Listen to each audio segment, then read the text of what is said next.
Yo quería satisfacer mis deseos de lucha, de cambiar el mundo. Me uní a un grupo, podríamos decir que era un grupo comunista, y realmente me volví un activista. Era tanto así que muchas veces íbamos por las calles de Bilbao con un megáfono y cientos de jóvenes, yo a la cabeza gritando consignas y gritos contra el gobierno, de que otro gobierno es posible, otra nación es posible, que las cosas podían ser de otra manera. Pero realmente busqué en eso identidad, busqué en eso algo con lo que sentirme lleno, porque realmente no sabía quién era, realmente me sentía que no tenía valor.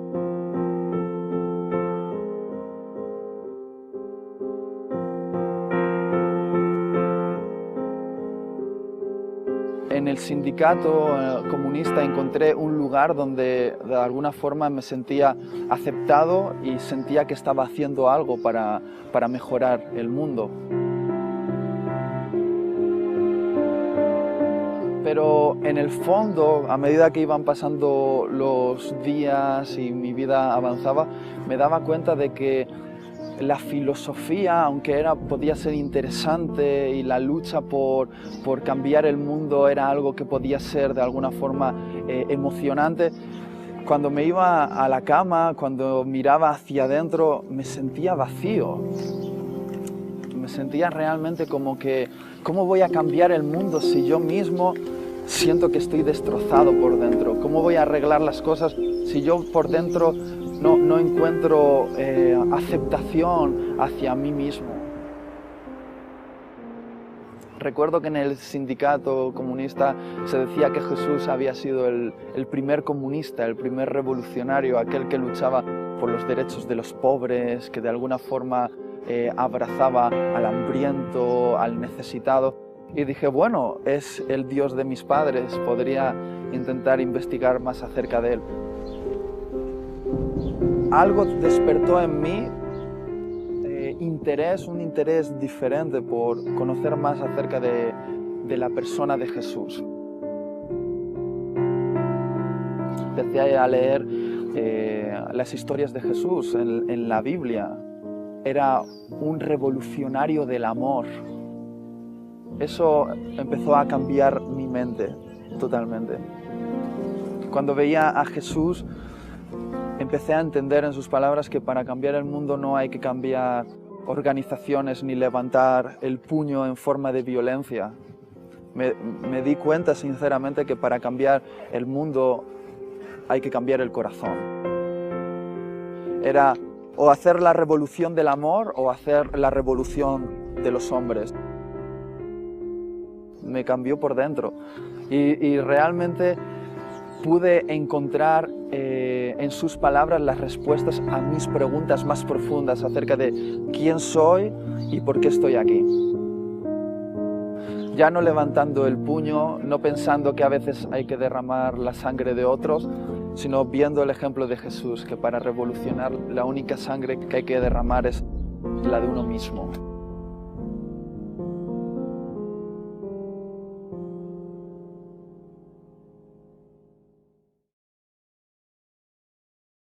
Mateo capítulo 14, versículos 22 al 32, describe este momento y dice así: enseguida Jesús hizo a sus discípulos entrar en la barca e ir delante de él a la otra ribera, entre tanto que él despedía a la multitud. Despedida la multitud, subió al monte a orar aparte, y cuando llegó la noche estaba allí solo. Y ya la barca estaba en medio del mar, azotada por las olas, porque el viento era contrario. Mas a la cuarta vigilia de la noche, Jesús vino a ellos andando sobre el mar. Y los discípulos, viéndole andar sobre el mar, se turbaron diciendo: ¡un fantasma! Y dieron voces de miedo. Pero enseguida Jesús les habló diciendo: tened ánimo, yo soy, no temáis. Entonces le respondió Pedro y dijo: Señor, si eres tú, manda que yo vaya a ti sobre las aguas. Y él dijo: ven. Y descendiendo Pedro de la barca, andaba sobre las aguas para ir a Jesús. Pero al ver el fuerte viento tuvo miedo y comenzando a hundirse dio voces diciendo: Señor, sálvame.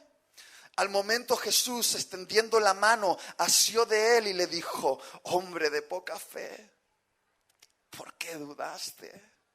Y cuando ellos subieron en la barca, se calmó el viento. Wow, ¿a cuánto les gusta esta historia? Es una de mis favoritas. Ahora quiero comenzar con esta declaración. Asumo que Jesús, el Mesías, Dios hecho hombre, caminase sobre el agua. Pero ¿qué le hizo pensar a Pedro que él también podría hacerlo?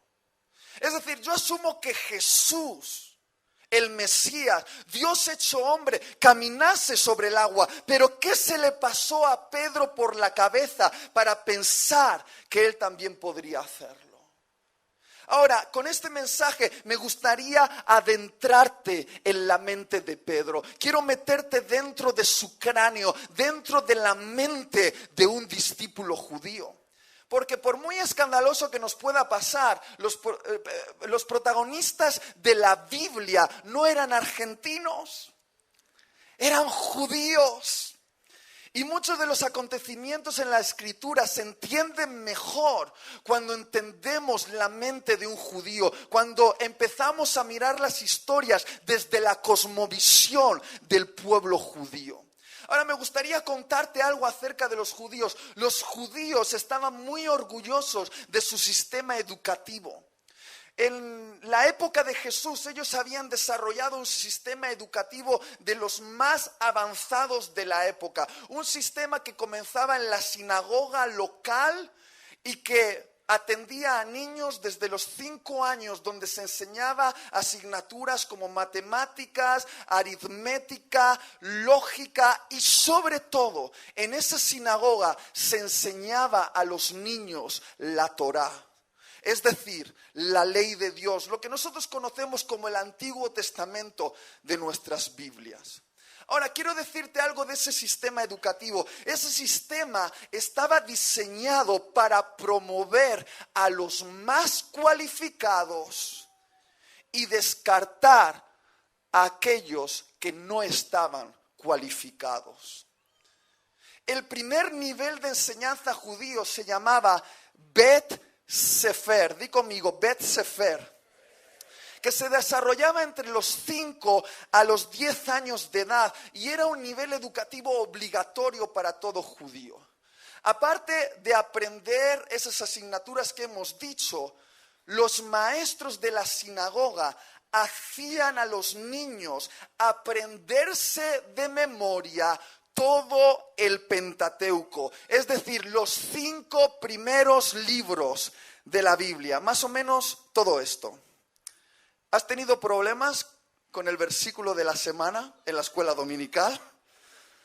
Pues imagínate que estos niños aprendían de memoria los 5 primeros libros de la Biblia, aprendían a recitarlos de adelante para atrás, de atrás para adelante, en una enseñanza muy exigente. En las primeras clases, el maestro sentaba a los niños y les hacía untar sus dedos en un tarro de miel que se la llevaban a la boca y hacían esta oración sobre los niños. Les decían: que la Torá sea tan dulce para tu alma como esta miel es dulce para tus labios. Y creaban hambre por la ley de Dios. Pero era una enseñanza tan exigente que la mayoría de jóvenes, más o menos a los 10 años, salían de la escuela para ir a aprender el oficio familiar. Si sus padres eran pescadores, aprenderían a pescar. Si sus padres eran comerciantes, aprenderían a hacer comercio. Si sus padres eran carpinteros, aprenderían la carpintería. Todos los que no podían pasar al siguiente nivel se dedicaban al oficio familiar. Y solo los mejores estudiantes Aquellos que demostraban una habilidad especial con este libro, con la memorización y con la interpretación, pasaban al siguiente nivel que se llamaba Bet Talmud. Di conmigo, Bet Talmud. Que se desarrollaba más o menos desde los 10 a los 15 años. Ahí no solo aprendían de memoria el Pentateuco, sino también los salmos, proverbios y los profetas. Aprendían de memoria todo el Antiguo Testamento. ¿Puedes imaginarlo? De memoria. Era tan exigente que la mayoría no lo soportaba. Iban abandonando la escuela para aprender el oficio familiar. Si sus padres eran pescadores, aprenderían a pescar. Si sus padres eran comerciantes, aprenderían el comercio. Si sus padres eran carpinteros, aprenderían la carpintería. Pero solo los mejores, de los mejores, de los mejores, pasaban al tercer nivel. Lo que se conocía como el Bet Midrash. Di conmigo, Bet Midrash. Que más o menos se desarrollaba desde los 15 a los 30 años. En este nivel, el alumno abandonaba la sinagoga para empezar a seguir a un rabino. Lo que se conocía como ponerse a los pies de un rabino, un interpretador de la Torá, y aprender sus interpretaciones acerca de la ley de Dios. A esas interpretaciones y a asimilarlas se conocía en la época de Jesús como llevar el yugo de tu rabino. Y esta era una de las decisiones más importantes para esos jóvenes discípulos que tenían que elegir de qué rabino querían ser discípulo. Esa era una de las decisiones más importantes que tenían que tomar. Tenían que decidir de qué rabino querían aprender las interpretaciones de la Torá. Ahora, entiéndeme bien, los rabinos eran las personas más importantes en Israel. Eran la élite social, eran los famosos de los famosos. Y era un orgullo para toda familia judía que uno de sus hijos llegase a ser discípulo de un rabino importante. Por eso esos jóvenes tenían que tomar una decisión muy arriesgada. Tenían que medir sus posibilidades, las posibilidades de su cualificación para elegir a un rabino según sus cualidades. Porque los rabinos más importantes era muy difícil acceder a ellos, pero te daba más prestigio y tenías que buscar a uno, postularte delante de él y decirle, quiero ser tu discípulo. Y el rabino no se lo ponía fácil. Lo que hacía el rabino era someter a prueba a ese posible discípulo. Le hacía repetir fragmentos enteros de la Torá, de adelante para atrás, de atrás para adelante. Le preguntaba cuántas veces aparecía una palabra en una parte concreta de la ley de Dios. Le planteaba como paradojas morales para saber qué respondería. Le hacía preguntas difíciles para probar la capacidad de ese posible discípulo. Si el rabino no quedaba satisfecho, miraba con condescendencia al joven discípulo y le decía, bueno, se ve que eres un buen muchacho, amas a Dios,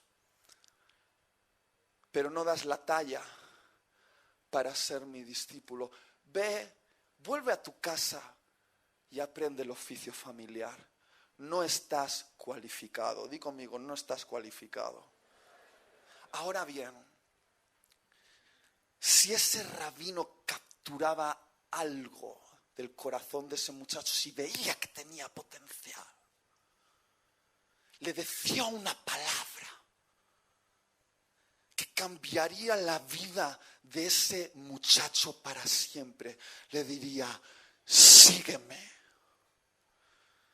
Y Y cuando le decía sígueme, literalmente la vida de ese muchacho cambiaba para siempre. Ese joven muchacho abandonaría su familia, su ciudad natal, su zona segura donde había nacido, y comenzaría un viaje peligroso, un viaje incierto, siguiendo a ese rabino que se convertiría en el centro de su vida.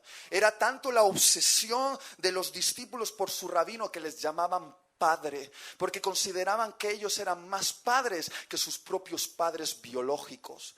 Y quizá no lo entiendas, pero la obsesión del joven discípulo era absorber todo de su rabino, escuchar cada palabra de su rabino, aprender de cada enseñanza de su rabino, y le imitaban en todo. Si el rabino estaba caminando y de repente se paraba y observaba un árbol y tocaba el fruto del árbol, todos los discípulos vendrían detrás y harían exactamente lo mismo. Se acercarían al árbol, tomarían la fruta y en el mismo movimiento del rabino intentarían imitarlo. Si el rabino se sentaba de esta manera, todos los discípulos se sentaban de esta manera, porque la obsesión del discípulo era convertirse en una imagen de su rabino.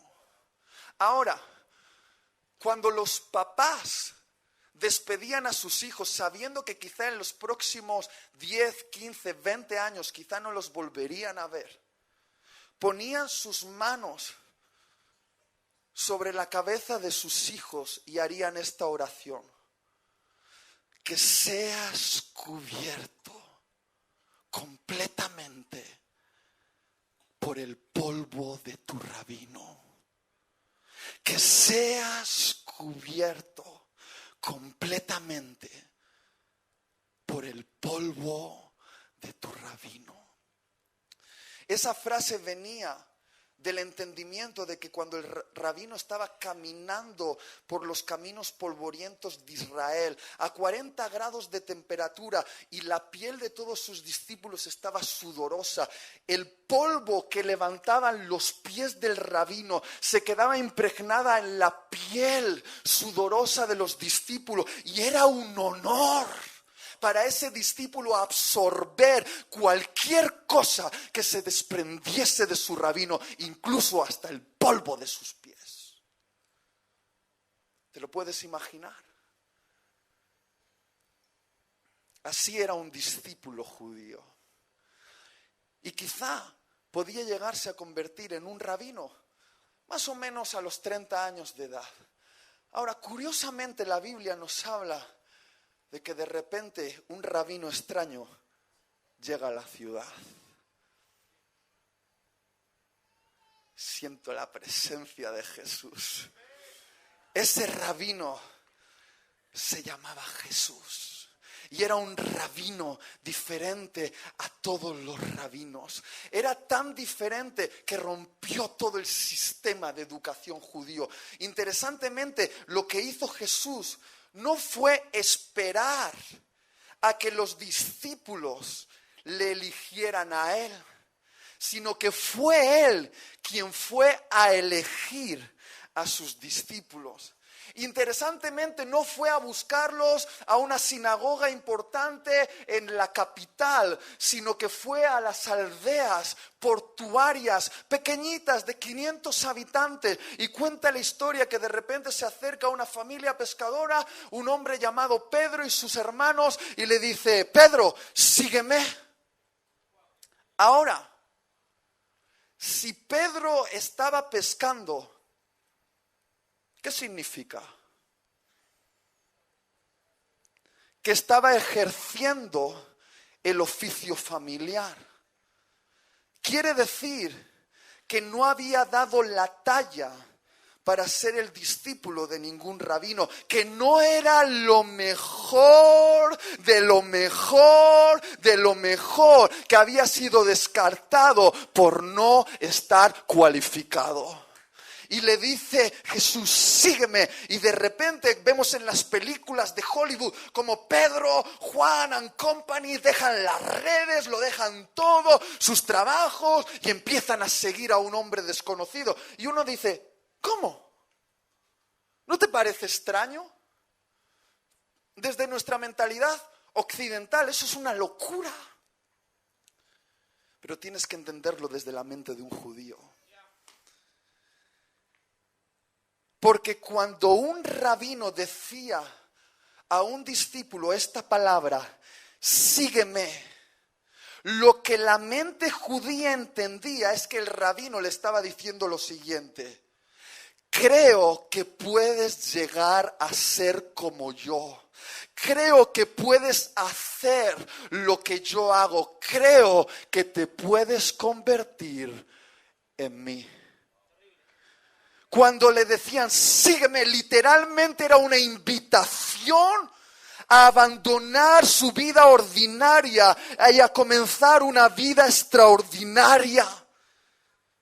Y si toda tu vida te han estado diciendo que no das la talla, que no eres lo mejor de lo mejor, que no estás cualificado, y de repente viene ese rabino y te dice, sígueme, creo que tú puedes llegar a ser como yo, creo que tú puedes hacer lo que yo hago, creo que tú te puedes convertir en mí, entonces lo dejarías todo, porque es la oportunidad de tu vida. Es la oportunidad de tu vida. Ahora, cuando vemos esas películas como el clip que hemos visto al principio, siempre vemos a los discípulos como Pedro, como cuarentones. Pero generalmente los rabinos elegían discípulos menores de edad de ellos. Entonces, ¿qué edad podía tener Pedro cuando comenzó a ser un discípulo de Jesús? ¿17? ¿20? ¿25? Eran jóvenes. Y Jesús los estaba invitando, ven, vamos a cambiar el mundo. Y de repente llegamos a esta historia, la historia del mar y la barca. Dice Jesús que despide a la multitud y se quiere ir al monte a orar y le dice a sus discípulos, que eran pescadores, tomad la barca e id al otro lado. Y los pescadores, sus discípulos estaban ahí y de repente se levanta una tormenta, pero una tormenta, no cualquier tormenta, tenía que ser una tormenta violenta, porque teníamos a los discípulos, a los pescadores expertos haciéndose caquita, temblando de miedo. Y de repente Jesús ve su reloj digital y dice, oye, es tarde, voy a ir a ver a mis discípulos. Y dice, no tengo barca, voy a hacer lo que en mi mundo es normal, voy a caminar sobre el mar. Y Jesús empieza a caminar sobre el mar. Y dice la Biblia que él estaba pensando incluso pasarles de largo, pero los vio tan tensos que les dijo, muchachos. Y ahí estaban ellos. ¡Ah! Y alguien lo ve y le dice, ¿qué es eso? Y uno dice, es un fantasma. Tomás, siempre estás diciendo tonterías. Y alguien dice, no, es Jesús. Y entonces Pedro hace una pregunta extraña. Le dice a ese posible espectro, ¡hey! Jesús, si eres tú, dime que vaya. Ahora, es una pregunta extraña, ¿verdad? ¿Por qué Pedro quería saber si aquel que estaba caminando sobre el mar era Jesús?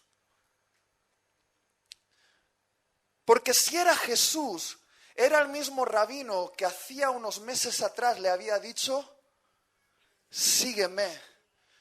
Que le había dicho, creo que tú puedes ser como yo, creo que tú puedes hacer lo que yo hago, creo que tú te puedes convertir en mí. Y por lo tanto, desde la interpretación de la mente de un judío, si su rabino estaba caminando sobre el mar, era la lógica aplastante de que ese rabino consideraba que él también podía hacerlo. Entonces lo hizo. Lo normal para un discípulo era imitar a su rabino y da un paso, y da otro paso, y da otro paso, y empieza a caminar sobre el mar. Y todos están ahí diciendo, ¡ah! ¡Ah! Y la tormenta, pum, pum. Y de repente un trueno. ¡Pum! Y Pedro aparta la mirada de Jesús y se empieza a poner nervioso. Y cuando mira la tormenta, entonces empieza a hundirse.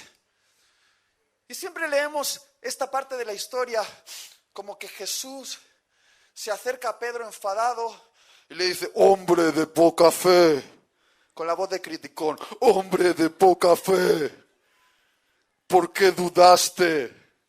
Pero yo siempre me lo imagino con este tono, agarrándole, levantándole del agua y diciéndole, hombre de poca fe, ¿por qué dudaste? Estaba emocionado Jesús, estaba emocionado. Ahora, siempre decimos, lo he escuchado predicar muchas veces, que Pedro dudó de Jesús. Pedro no dudó de Jesús, porque al fin y al cabo Jesús estaba sobre el agua y eso era incuestionable. Entonces, ¿de quién dudó Pedro? De sí mismo. Dudó acerca de que él podría ser como su rabino. Ahora, me encanta este libro, pero también me molesta. Si al leerlo no sientes ganas de arrancar alguna página, es que no te lo estás tomando en serio. Porque es un libro que molesta, que te incomoda. Y al leer este libro siempre veo a Jesús acercándose a aldeas, ciudades, comercios, puertos, interrumpiendo la vida de las personas con una palabra que les arruinaba todos los planes. Sígueme. Desde ese momento esa palabra arruinaba todos los planes egoístas, aburridos y centrados en sí mismo, porque era una sacudida a hombres ordinarios para comenzar una vida extraordinaria. Y si hoy estás aquí, entiendo que es porque un día ese mismo rabino, a través de las páginas de este libro, te dijo, sígueme. Y si te dijo, sígueme, lo que está diciendo es, ¡hey! Creo que tú puedes ser como yo. Creo que tú puedes hacer lo que yo hago. Creo que tú te puedes convertir en mí. Y dice, no. Tú no sabes quién soy yo. Tú no entiendes mi pasado. Tú no sabes mis limitaciones. Yo no estoy cualificado. ¿No estás cualificado? Pues bienvenido al club de los no cualificados. Bienvenido, porque cuando yo leo este libro, si quieres aplaudir, apláudelo, pero con ganas. ¡Vamos!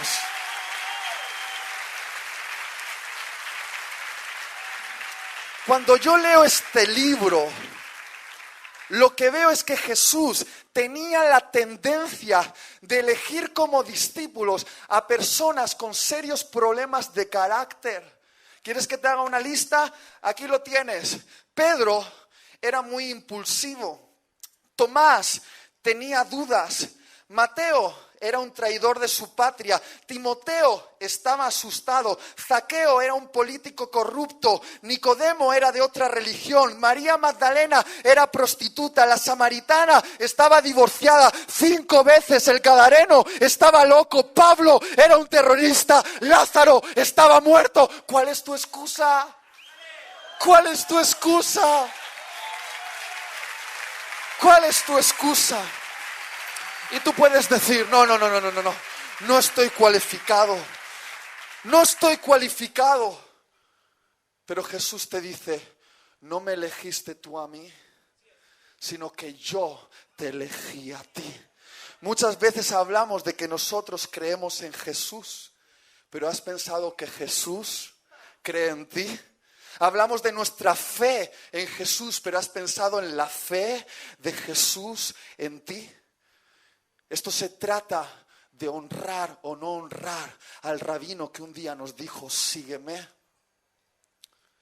¿Sabéis? Muchos podéis verme aquí y pensar que siempre prediqué. Pero al principio, cuando yo tenía 18 años y empecé a predicar, me iba antes la lengua que el cerebro. Parecía así como un poquito argentino, porque era muy impulsivo, decía todo con mi pasión y ahí lo daba todo, y de repente en una conferencia metí la pata, un error catastrófico en una de mis predicaciones. Dije una barbaridad y entre ellos había uno de los pastores más influyentes de España, entre la gente que me estaba escuchando. Después de que yo prediqué, ese pastor salió y públicamente contradijo todo lo que había dicho, me expuso y me avergonzó. Y lo peor es que no se quedó ese asunto ahí, sino que llevaron el asunto de mi error, lo que yo dije, delante del consejo de pastores de mi región. Y cuando yo estaba ahí, de repente, aquellos amigos míos con los que estábamos comenzando el movimiento de jóvenes, preocupándose porque el movimiento pudiese pararse por mi responsabilidad, me dieron un consejo. Me pusieron la mano en el hombro y con sinceridad, pero sinceramente equivocados, me dijeron: deja de predicar, porque no estás cualificado. Y yo me fui a mi habitación llorando. Y le dije: Señor, he metido la pata hasta el fondo, he errado profundamente. Y todo el mundo me dice que tengo que dejar de predicar. Estoy dispuesto, Señor, te lo entrego. Y escuché una voz que me dijo: ¿quién te ha elegido? ¿Han sido ellos o he sido yo? Y le he dicho: predica. Y me dijo: predica hasta que yo te diga que dejes de hacerlo. Y si hoy estoy aquí es porque no creía esa voz, sino que escuché la voz de mi rabino que me dijo: yo creo en ti.